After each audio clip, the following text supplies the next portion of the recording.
Chapter 15 Ungreased Gears. For homework, Mr. Daniels said we have to write a paper describing how we feel about a short story he read today. He says there's no right or wrong answer. He just wants to know our thoughts. Part of my brain knows that this shouldn't be that hard. I would be able to tell him in 2 minutes how I feel about it, but I'll be celebrating another birthday by the time I get it written down. And when I do, he probably won't be able to understand it anyway. Travis comes in the back door, drops his bag, and takes off his steel-toed boots. Hey, Squirt. The smell of the garage fills the kitchen, but I like it. Hey, I say, trying to get the thoughts floating around in my head to land on paper. I don't know why the things in my brain get lost on the way down my arm. Travis takes a carton of orange juice out of the fridge and drinks from it. Hello, Travis? Gross. He laughs at me. No one else will drink that now, you know. Good, he smiles. My plan is a success. He walks away, taking the whole carton with him. Travis. He stops in the hallway after taking another swig. Yeah? I know what his answer will be, but I ask anyway. I'm desperate.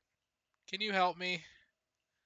With that book stuff you're doing? He points using the carton. Yeah, I have to write something. Whoa, Allie. I can give you new spark plugs, change your oil, even rebuild your carburetor. But the writing? No can do. When it comes to that, my brain is like gears with no grease. Parts grinding together. Seriously, it ain't pretty. Please, you have to be better at it than me. He takes a deep breath. Can't you wait until Mom gets home? She left a message saying she's closing, and I can't tell her I need help that late. She'll be mad. Look, you know I'd love to help you out, but the whole school thing is like asking a blind man to drive a bus. Besides, he says, sipping again, I'd rather eat a bag of hair. He's trying to make me laugh, and the picture in my head is funny and kind of gross. But I can't laugh. I can't. I'm too desperate. I must look sad because his voice is sweet. Seriously, Al, I would help you, but I'm no better at it than you. I'm really not. The next morning, I am trying to decide if I should turn in my paper, knowing Mr. Daniels will probably think I spit it out in 2 minutes. The truth is that it cost me my whole night and a headache that was so bad it reminded me of the Queen in Alice in Wonderland always yelling, "Off with her head!" just because I thought that would be a relief. I worry what Mr. Daniels will say about it. For now, he's in the hallway with another kid. Good morning, Keisha says. I have something for you. And she holds out a cupcake. Cupcake, Max says. Put your eyes back in your head, Max. This is not for you, Keisha says. Me want cupcake, Oliver says, flailing about a bit.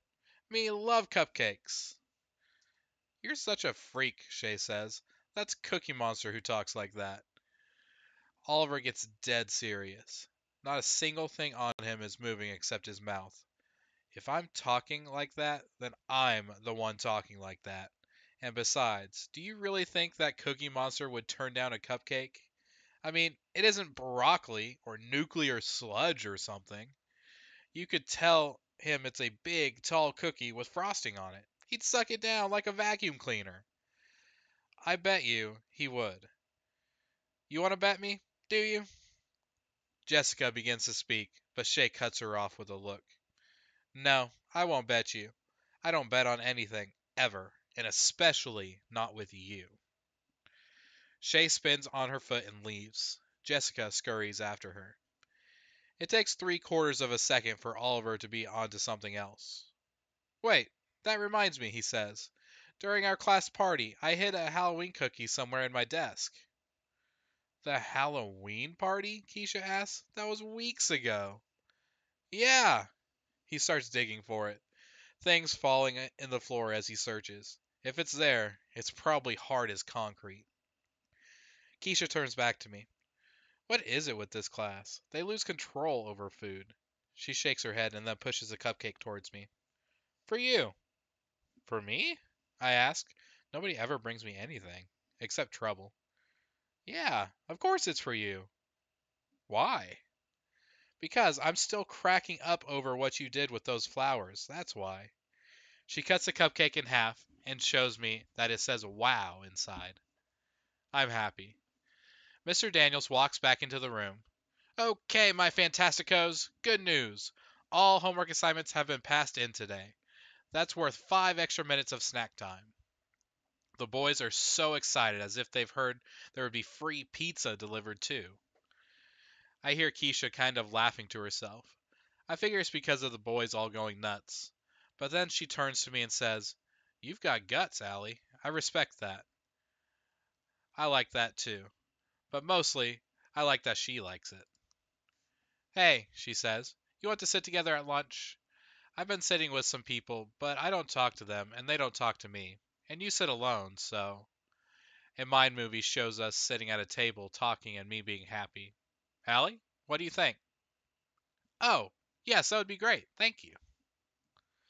After the best lunch and recess I've had in a long time, Mr. Daniels waves me up to his desk.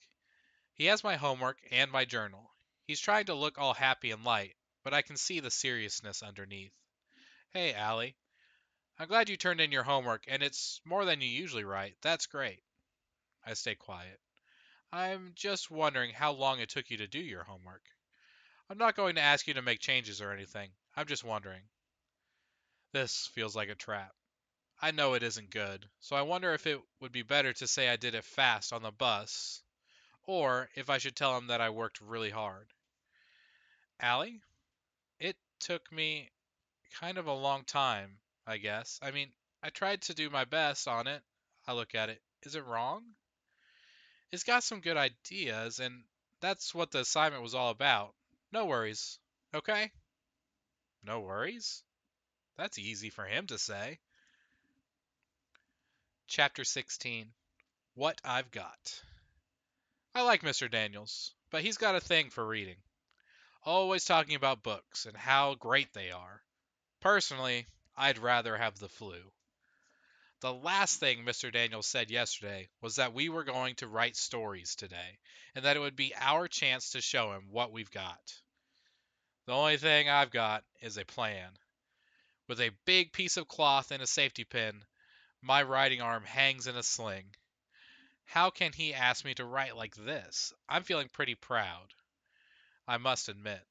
All I have to do is remember not to move it. I wish it really did hurt. It would be easier. He sees me when I walk in, and it isn't long before he comes over to ask me what has happened. I have practiced the story all the way to school about how I tripped over my cat on the stairs and fell. "You have a cat?" he asks. "Yeah." He nods. Then he glances down at my sling. "Is it a new cat?" "No, we've had that cat forever. A regular member of the family," I say, feeling like I'm starring in a commercial for something I'd never eat in a million years. He has a weird look on his face when he asks, "What's its name?" "Whose name?" "Your cat." I panic. "Pork Chop!" pops out of my mouth. He laughs. "Pork Chop the cat, huh? I bet the dogs in the neighborhood like that." I'm nervous and embarrassed, wondering why I have to be so weird, wondering why I now have to watch the mind movie in my head of a furry, meowing pork chop with a tail. But when the rest of class sits down to do their writing assignments, he says I can read a book. I stare at the letters and watch them dance and move on the bright white page. My eyes ache and my head hurts. Mr. Daniels watches me, so I look down at the page and remember to turn it every once in a while. With my eyes closed, I watch bright movies of me flying, one of my favorite movies. In this one, I'm flying just above the water, my stomach almost touching it, racing toward a castle filled with blue light.